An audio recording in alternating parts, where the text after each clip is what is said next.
We saw them dominate, but they weren't really able to create a lot out of that dominance. Pernille Harder wasn't at her best as we expected her to be as the Danish, icon and really Yeah. such an effective and wonderful player for them. But it was a contest that was largely Australia's.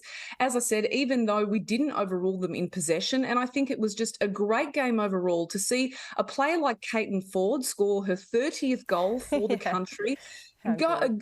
To have such a successful game in the fashion that she did. And again, 40, discounting her domestic season at Clubland in the Premier League, I think that ultimately for the Matildas in the past couple of years, we've known she's capable of more, but we haven't seen her deliver in the way that we know that she's capable of. But last night, she dispelled all of that, and I thought she was simply fantastic. Gustafsson in the post-match acknowledged how good she was looking in training and how effective she is when you're using that left flank. A lot of the balls coming from Katrina Gorry, who again was fantastic going down that left channel. Mary Fowler, the partnership also with Caitlin Foord.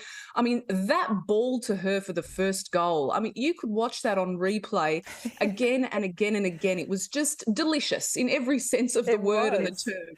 Yeah, It was delicious. And look, when you're watching games like this, I feel my eyes always drawn to Mary because she's actually such an exciting player to watch. And going back to the stat you just talked about before about possession, again, I've become an expert in the last 3 weeks, so I'll let you an expert. So I'll let you fill in the gaps. But to me, it showed that there's a massive dynamism to the Matildas game. You know, it was a very different game to the last one against Canada. It was obvious that they like having the ball and like having possession. This one, they had to be a little bit more defensive, as showed in the stats. So it showed that they are quite dynamic when they need to be. Is that fair, Lucy?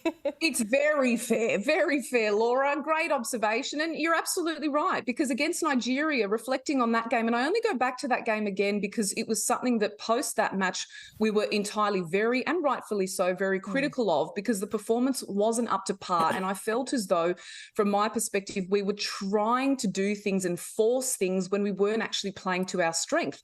And by comparison, when you look at the possession stats that we had against Nigeria, we had 65% of the ball and we still weren't able to come away with a victory. So ultimately what World Cup statistics will generally show you, and it's comparable also in men's World Cups, is that the teams that win aren't the ones that necessarily really are playing that beautiful style of football, maintaining dominance and possession throughout. It's about being smart. It's about being effective. And last night we were both of those things.